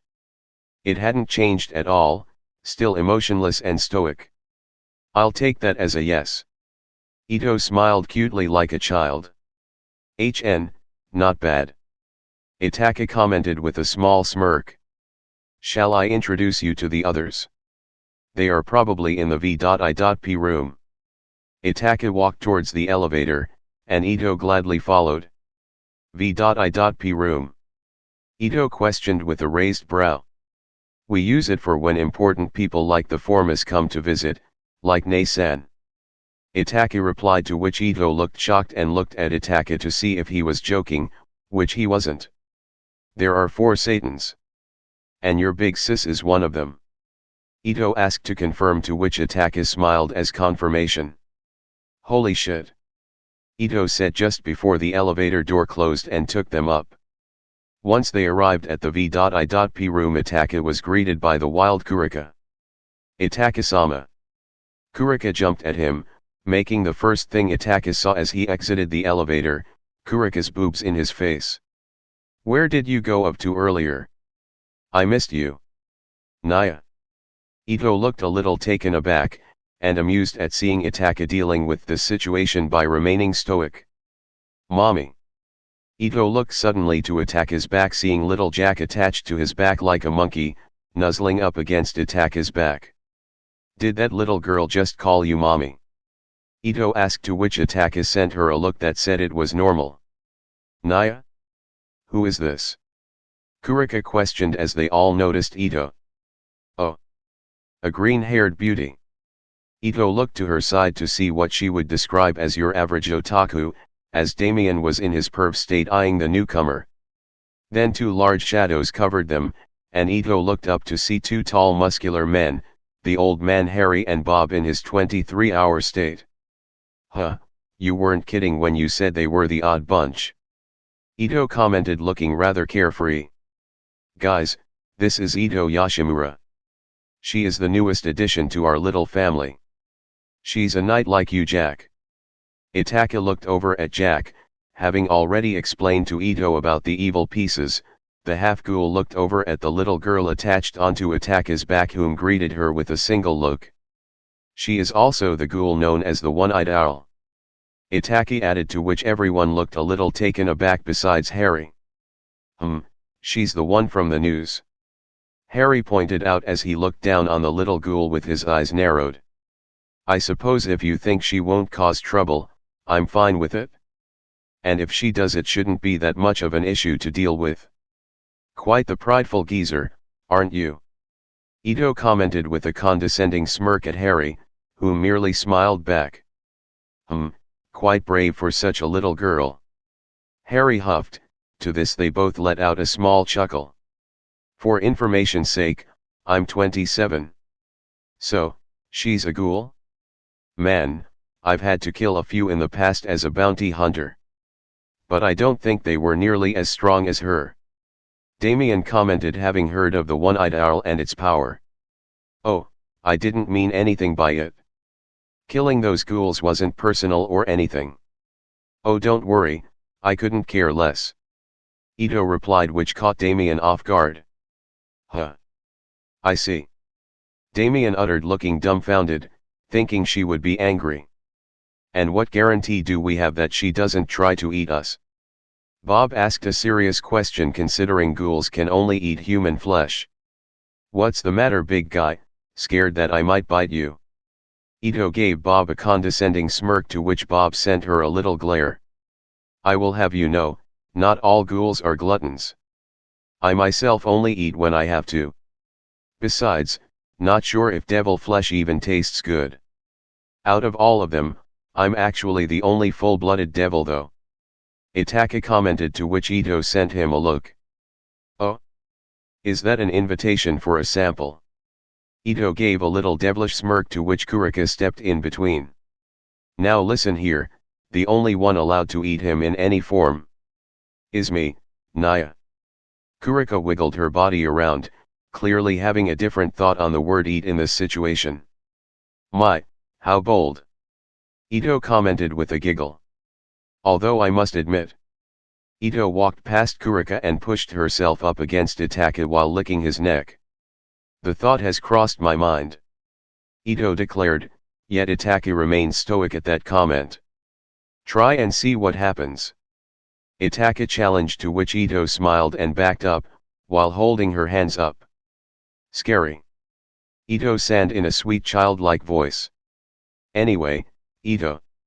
This is Kurika, she is my queen. That is Harry Newgate, my rook. Bob, my pawn. Damien, my other pawn. And Jack the Ripper, your fellow knight. Itaka introduced everyone, and left the little assassin in the end, although Eto was a little shocked at hearing that last introduction. Jack the Ripper? The serial killer. Eto looked carefree as she looked over at the little assassin, whom looked back at her, with those big yellow-green eyes. My, how adorable. Ito merely smiled at the cute little assassin, and some sweat dropped thinking that wasn't the proper reaction. Anyway, I called you all here because a stray devil has appeared. And since both Rias and Sana are busy tonight, we have been given the task to deal with it. Kurika, prepare the jump. Itaki instructed, to which they all gathered around the Nikomata. Here we go. Naya. Kurika raised her hand and they all vanished through a magic circle. They arrived in a small park, that was closed off for the night, because of people mysteriously vanishing. This stray devil is reported to have killed 2 humans so far, we're here to stop it. Itaki instructed as they were standing outside of a little cave. Come on out now. Itaki raised his arm as a magic circle formed around the rock, and water blasted up from the ground, destroying it, and out flew the stray devil. A giant humanoid bat-like creature, with 6 legs and large sharp fangs. Ito, why don't you show off your skills to the others? Itaka said as the rest stepped back. Okay then, I was getting a little hungry actually. Guess I should test out how devils taste. Ito licked her lips as instantly she turned into her one-eyed owl Kakuja form, leaving some of her new comrades speechless at seeing this form. It wasn't easy to tell which was the stray devil anymore. Ito flew up to the beast, at immense speed, which she herself was a little surprised about. Itaka did mention her speed as a knight would improve drastically, and that was just perfect for her. Ito started bombarding the bat creature with crystal-like projectiles, piercing the beast's wings, sending it crashing towards the ground. Ito moved quick and swiftly, like a predator with its prey. She was aiming to end the fight as quickly as possible. She sent her Kakuja's tentacles piercing through the beast's body like blades, making it scream in pain as it was pinned down to the ground. The head of the Kakuja opened itself, as Ito's upper body came to view, and she quickly sank her teeth into the beast's neck. Ito ripped open its throat and started eating on the beast. Blood splattered all around the green grass, and the beast lost its voice from having its throat ripped open, and gave one last twitch with its body, before it died. Ito looked up at the others, her mouth covered in blood, and her face lit up like a kid in a candy store as she kept eating the stray devil's flesh. This tastes even better than humans. Ito commented, and she ripped off a leg from the stray devil, broke it in half with her ghoul strength, and drank the blood that dripped from the leg. I can feel it. I'm growing stronger by eating this. Some of her new comrades looked a little grossed out. Itaka looked a little relieved that it meant Ito would at least be able to eat stray devils more often instead of humans. I take it this means you will join? Itaki asked. To that question Ito looked over at Itaka, licked the blood off her lips and smiled. Yes. She replied in a sweet childlike voice, which creeped out some of her new comrades. Well, as long as she doesn't try to take a bite of us. Bob uttered, thinking bad guys and stray devils should remain on Ito's menu. Lucky for them, ghouls didn't have to eat that often as them, so they would have time to find stray devils or really bad people for her to eat. Kurika and Damien nodded in agreement to Bob's statement earlier, while Jack didn't seem to care, having seen and done worse things herself. And Harry didn't seem to care, as Ito didn't at least try to hurt any of them. Meanwhile, standing afar from the scene of Itaka's peerage welcoming Ito, standing on top of a skyscraper, were 2 figures. One figure stomped his foot, seeming furious at the scene. A ghoul? A ghoul? What is the young master thinking? The figure was the old man Behemoth, quite upset at this new peerage member in his beloved student's peerage. I didn't know you had anything against ghouls, Behemoth. The second figure was female, judging from the sound of her soft cold voice. Nah, I don't really have anything against those creatures. It's just that I'm worried about the young master. Even if he doesn't know it, other noble families have back-talked him quite a bit. Ever since he recruited that Nikomata whom killed her own master into his peerage. Then he gets some abomination of gathered souls claiming to be the serial killer Jack the Ripper. And now a ghoul, creatures that are especially viewed as trash by most nobles. Behemoth expressed his concern for Itaka's reputation. You worry over that? We both know the boy doesn't care what others think of him. Besides, if I hear anyone backtalk that sweet young boy. The tall slender woman stepped forward, her long light blue hair blowing in the wind, as a cold breeze emitted from her body. She looked upon Itaka's figure alone with her blue eyes, the moonlight reflecting in those ice-cold eyes. The light of the moon also revealed a white military general get-up, the top of her uniform was opened around her massive bust revealing her cleavage, and as well as a black symbol. I will freeze them into a block of ice, just like Lady Sirafal would have. She smiled as spikes of ice erupted around them. You should learn to contain yourself, Esteth. That is no way for the Queen of Sirafal Levi then to behave. Behemoth in response flicked his fingers shattering the ice into tiny ice crystals that blew away into the wind.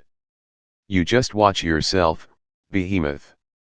After all, that overprotective side of yours might even cause you to lose your cool. Esteth's smirk grew as she eyed her comrade from the corner of her eye. Their stares were so intense that the tension in the air grew.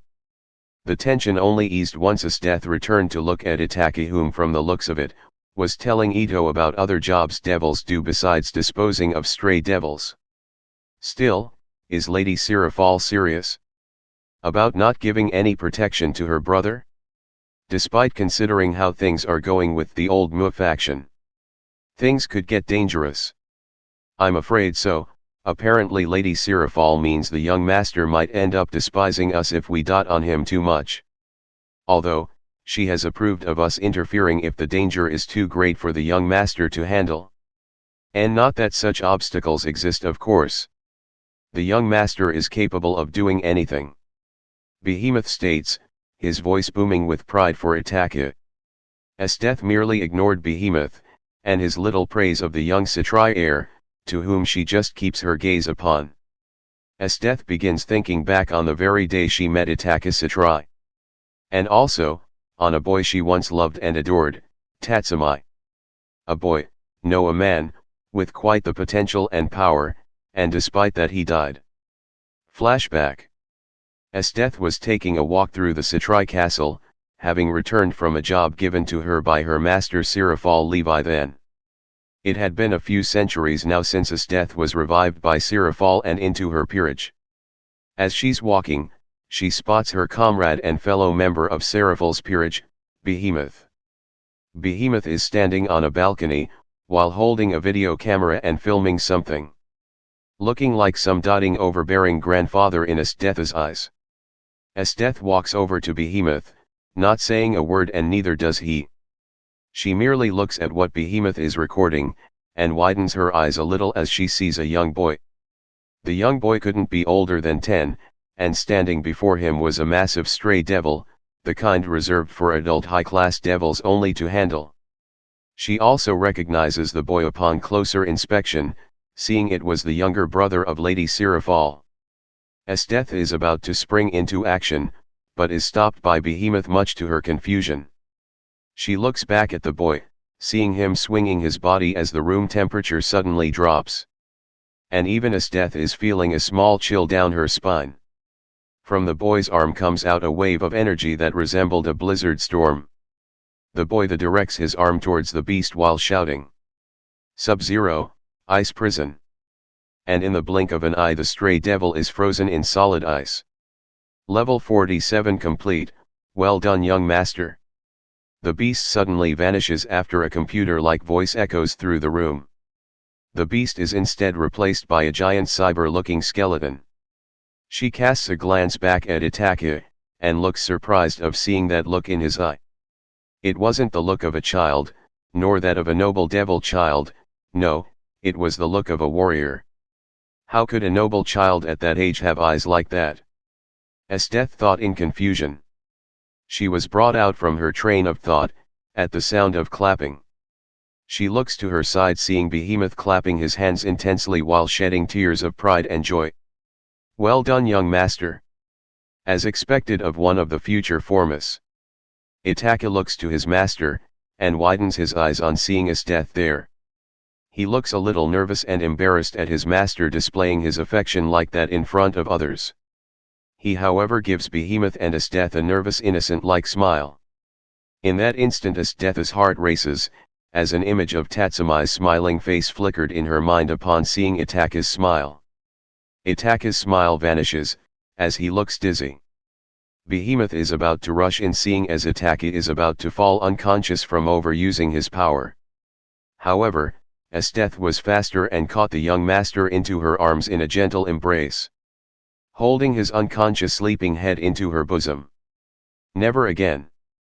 Esdeath thinks to herself as an image of Tatsumi's corpse flickers in her mind.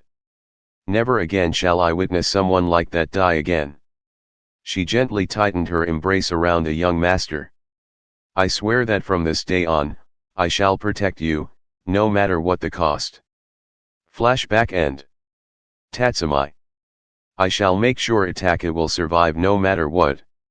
I won't let someone who looked so innocent die like you did.